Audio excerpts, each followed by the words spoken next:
Estamos de volta com o programa Direção Espiritual. Hoje é 25 de dezembro. 25 de Natal é bom, né? Boa noite, Christian.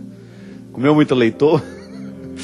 O povo deve estar tudo jogado no sofá uma hora dessa, cansado, amargurado, doido por um ovo frito, né? Porque essas comidas de Natal são muito cansativas. Então a gente vai assumir um pouquinho a vida normal ao longo. Se bem que você ainda vai ter que comer os restos da ceia até pelo dia 27, mais ou menos.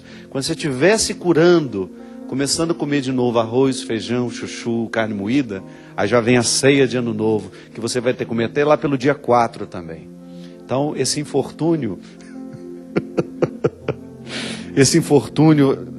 vai acontecer na vida de todos nós. Não se sinta pior que os outros, não. Nós também estamos comendo os restos da ceia. Olha só, gente, nós estamos no final de ano, ainda dá tempo de você fazer presentes. Eu me lembro que no último programa antes do Natal que eu fiz, eu falei da necessidade de nós darmos presentes cristãos nessa festa do Natal.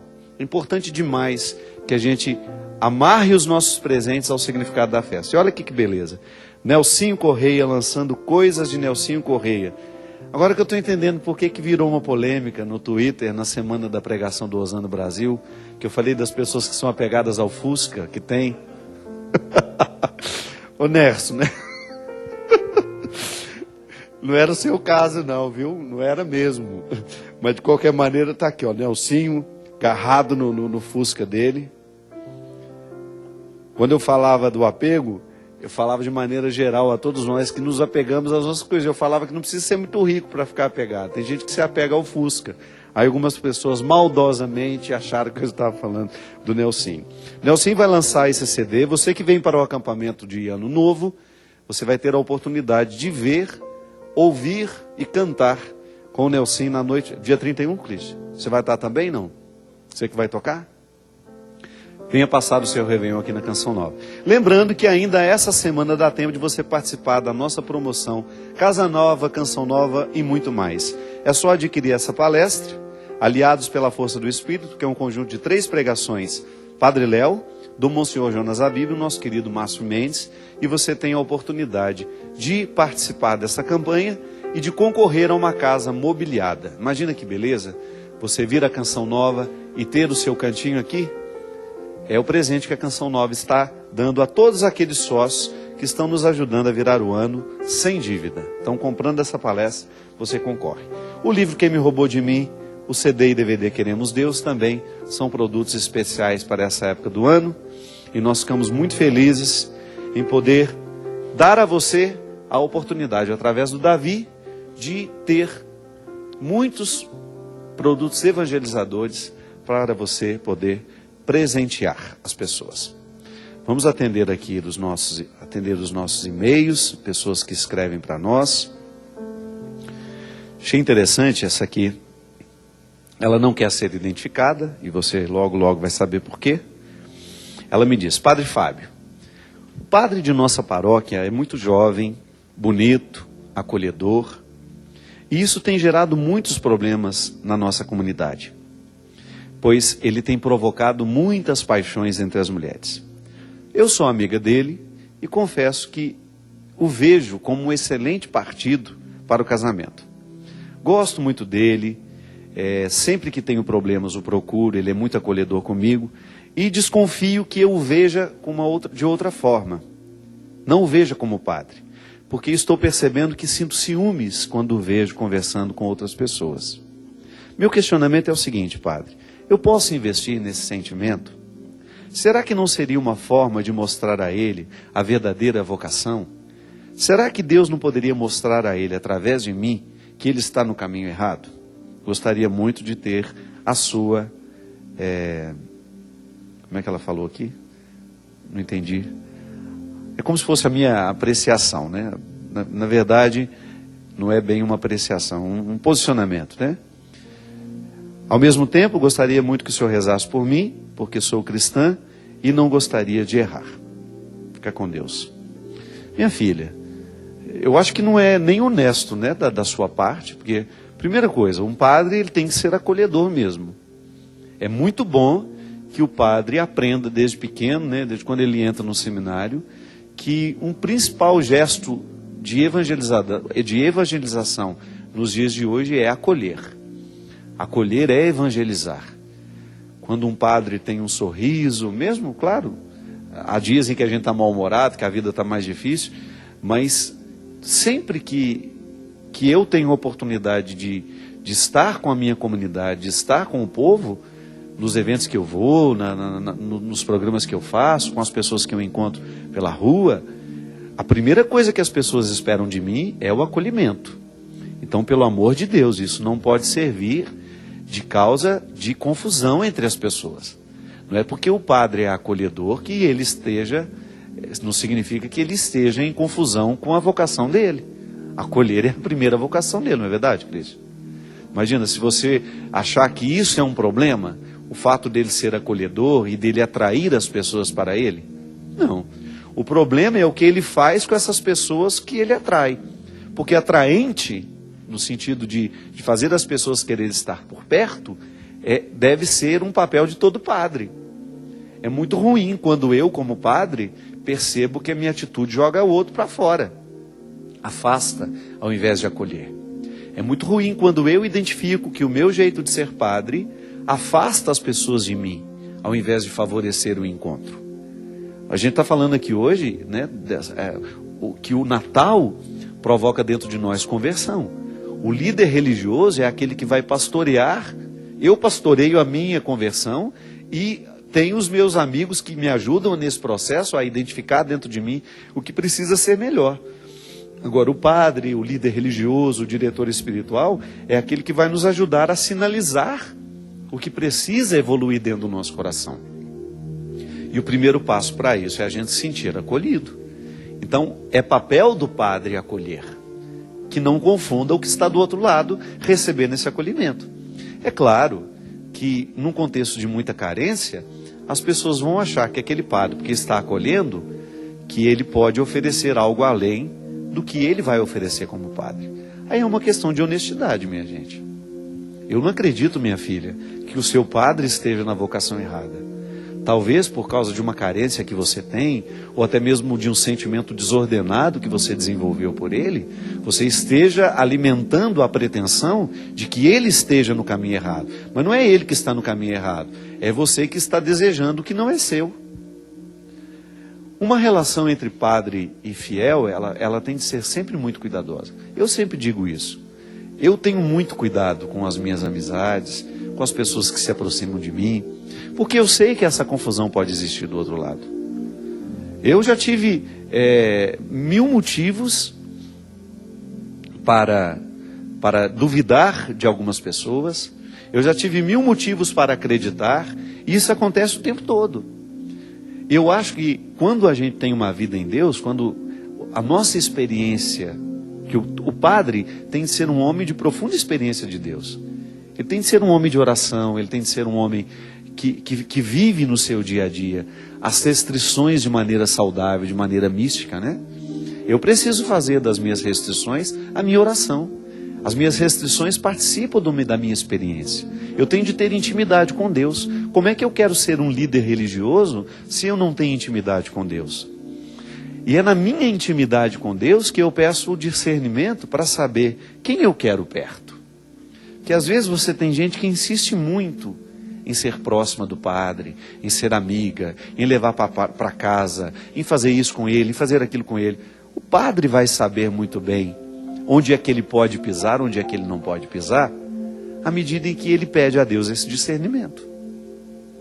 Que existem muitas mulheres apaixonadas por padres, isso a gente sabe. Agora, o padre que permite que esse sentimento, ou que aquela desordem que existe do outro lado, venha para o lado de cá e venha confundir a sua vida, aí ele está fazendo uma escolha.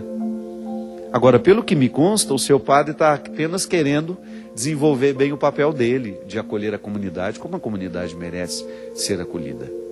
Eu acho que o seu papel, minha filha, é respeitá-lo e de tratá-lo com o zelo sacerdotal que ele merece. Eu sempre digo, até quem ama um sacerdote, os amigos reais de um sacerdote, sabem muito bem a linguagem com que usar com esse sacerdote.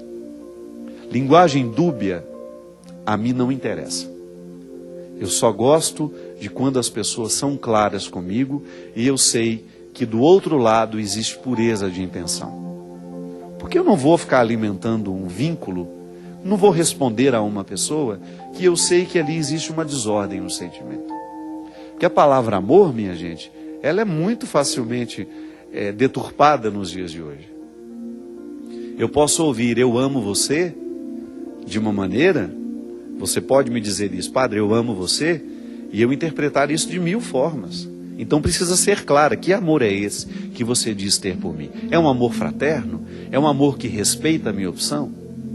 Minha gente, até a pessoa casada precisa viver essa honestidade. Hoje há muita imaturidade na lida com o amor. Há muita irresponsabilidade na lida com as questões amorosas. Uma mulher que quer ser fiel ao marido, ela vai dosar a maneira como ela ama os amigos homens que ela tem. Não no sentido de economizar o amor, não, mas no sentido de ser sempre clara com os gestos que realiza, com as palavras que diz, com o e-mail que manda, com a mensagenzinha de texto que manda, porque tudo pode ser casa da confusão. E se ali a confusão se estabelece, aquela relação que poderia ser de uma amizade bonita deixa de existir. Que o diabo não perde tempo. Onde é que é a ação privilegiada do diabo nos dias de hoje? É no sentimento das pessoas. As pessoas estão muito confusas, estão muito carentes. Então, o marido deixa de dar atenção, o marido deixa de ser carinhoso, a mulher vai desenvolvendo aquela carência. Então, o padre começa a ser atencioso com ela, e ela vai e conta os problemas que está enfrentando com o marido. E se o padre não é claro naquela abordagem, ele pode, de alguma maneira, criar uma confusão no coração daquela fiel. Então ali precisa ter honestidade das duas partes. A maneira como eu oriento, a maneira como eu acato um e-mail, a maneira como respondo aquele e-mail. A linguagem diz tudo. E a linguagem ilude, gente. A linguagem, ela provoca muita ilusão dentro de nós. Por isso que eu gosto de muita clareza com as palavras. E eu não dou margem para segundas intenções. Porque não me interessa. A partir do momento que eu quero ser padre, que eu quero continuar sendo fiel à minha opção, eu não vou permitir que uma pessoa venha banalizar isso. Não faz parte da minha vida. Não vou permitir que aquele que está tentando me banalizar fique ao meu lado. Ou que tenha acesso a mim. Às vezes eu nem leio, que eu já sei o que vem. Quando você já conhece a intenção do remetente, eu não vou perder tempo em ficar lendo. Quantas vezes eu tive isso? Enfrento situações agora, assim, de pessoas obsessivas, de pessoas que já se declararam a mim. Padre, eu sou apaixonada por você, é por isso que eu ando atrás, é por isso... Com fotos horríveis, desrespeitosas, sabe? Material pornográfico, eu recebo isso de vez em quando. Então eu sei como lidar com isso. Porque eu, a partir do momento que eu quero ser honesto com a minha opção, eu não tenho o direito de permitir que essas realidades banais e de pessoas que não estão interessadas no meu coração de padre, venham se aproximar de mim. Alguns casos são de polícia. A gente tem que chamar a polícia. Tamanha a perseguição daquela pessoa que vai atrás, que está o tempo todo no mesmo hotel, que fazendo de tudo para estar no mesmo lugar. Às vezes nem chega para conversar comigo. Mas existe um assédio moral, através de cartas, através da presença o tempo todo. A pessoa não fala comigo, mas eu me sinto assediado. Por conta do material que já foi enviado, por conta de situações que me foram desagradáveis. Então veja bem, minha gente. E é claro, eu posso acreditar na conversão dessa pessoa? Posso. Que de repente ela percebe que não é isso, que eu não quero isso, e de repente ela começa a ouvir a minha palavra, porque ela vai nos shows, e eu acredito na possibilidade de Deus agir no coração daquela mulher, da mesma maneira, assim como eu já percebi que agiu no coração de algumas, que deixaram de mandar esse material pornográfico, que deixaram de ser desrespeitosas, e que depois, eu não sei o que Deus fez no coração dela. Pode ser que ela tenha chegado mal intencionada e que depois Deus agiu no coração dela. Então, minha filha, o seu papel, ao identificar dentro de você isso, Não é ficar pensando o que o padre esteja pensando ou sentindo, não. É você tomar conta do seu sentimento. Da vocação do padre ele cuida. Agora, nós que estamos ao redor dos padres, precisamos ter muito zelo e respeito pelo coração deles. Não é assim? Da mesma maneira como uma mulher precisa ser zelada e respeitada pelos amigos dela. Esse respeito é que vai fazer, que vai demonstrar o amor que nós temos. Amor sem respeito não é amor. O amor será sempre um indicativo de que ali existe um respeito. O respeito, desculpe, é sempre um indicativo de que ali existe o amor. A Cristina, ela está sentindo medo de morrer. Ela me diz assim: padre, tenho fraquejado muito na fé, estou sentindo muito medo de morrer, de que alguém da minha família morra. E vou tentar explicar. O motivo foi o falecimento da minha sogra. Depois da morte dela, padre, eu não tenho conseguido vencer esse pânico. Eu sempre imagino que vai morrer alguém da minha casa, sempre fico com pensamentos obsessivos, pensando que nada mais vai existir depois da morte, que tudo isso aqui é em vão. E me angustia demais olhar para as pessoas que eu tenho e pensar que eu posso perdê-las a qualquer momento. O que eu posso fazer, padre? Minha filha, eu não sei quanto tempo tem que a sua sogra morreu, mas a gente sempre passa por um processo assim, toda vez que a gente perde alguém. É natural que na nossa vida a gente sinta medo de perder quando perdeu. É como que se aquela perda abrisse os nossos olhos para que nada é eterno, de que a gente perde sim, o tempo todo alguém vai morrer, o tempo todo nós vamos ter de lidar com o limite. Agora, o que a gente precisa fazer é encaminhar o nosso luto de maneira que ele não venha nos causar esse pânico.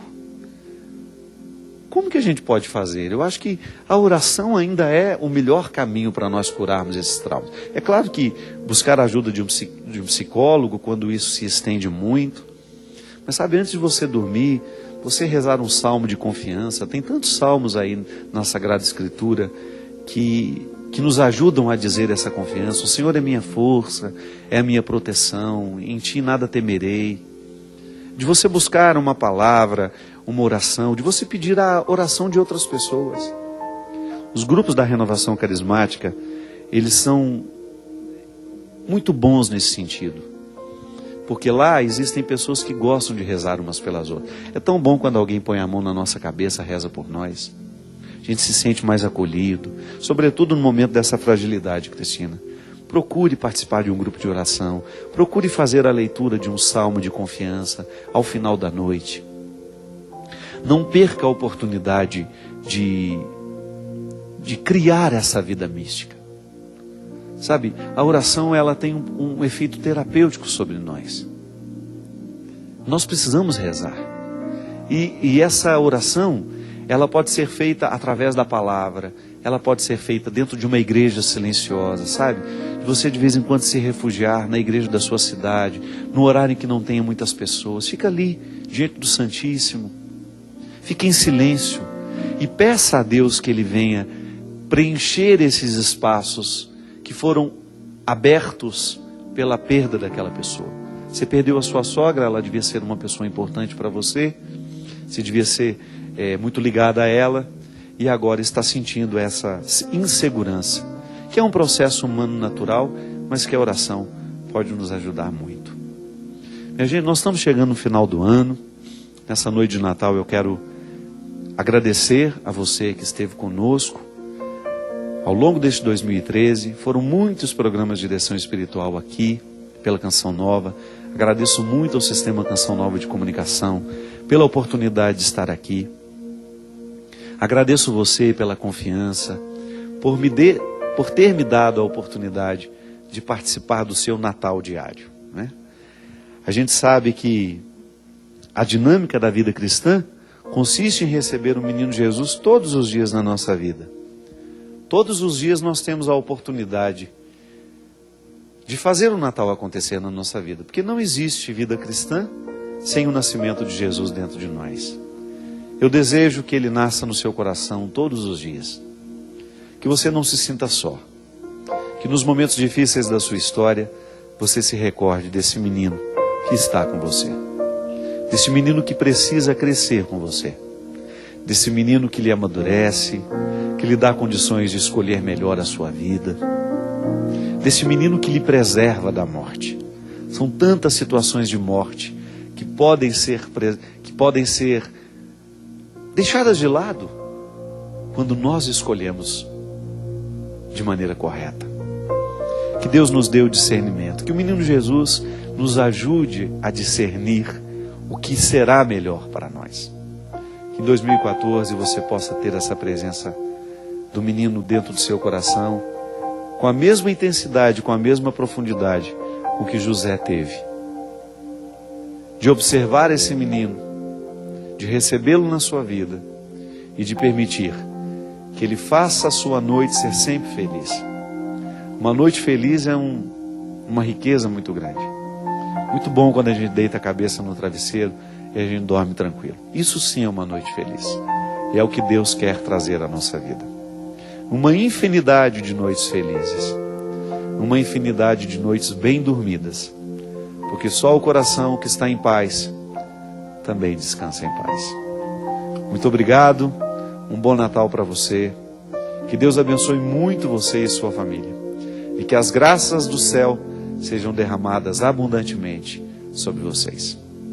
Derrame sobre todos nós a bênção e a proteção dos Deus Todo-Poderoso, Pai, Filho e Espírito Santo. Amém. Até o ano que vem, se Deus quiser. Obrigado, Christian. Obrigado pela sua dedicação, pela oportunidade de estar com você. Obrigado a toda a equipe do Direção Espiritual, Célia, as duas Célias, que está também lá em Portugal. China, muito obrigado, querido, pela sua direção tão carinhosa. Que Deus nos leve adiante com esse projeto de fazer bem ao coração das pessoas através da palavra dele. Obrigado. Me escolheste, carpinteiro, um trabalhador, e assim mesmo, sem riquezas, sou teu cuidador. Se a mim veio tão pequeno, lindo assim será para sempre, filho amado, menino Deus. Não sabia quando o anjo veio me falar que seria tão bonito teu sorriso e mais. Se a mim veio tão perfeito, lindo assim será para sempre, filho amado, menino Deus, pequeno rei. Fui mais que abençoado, filho, por ter tudo acontecido em meus braços. Naquela noite, na noite em que as estrelas vi nascer, fui mais que abençoado, filho, por ter tudo acontecido em meus braços. Naquela noite, na noite em que as estrelas vi nascer, fui mais que abençoado, filho,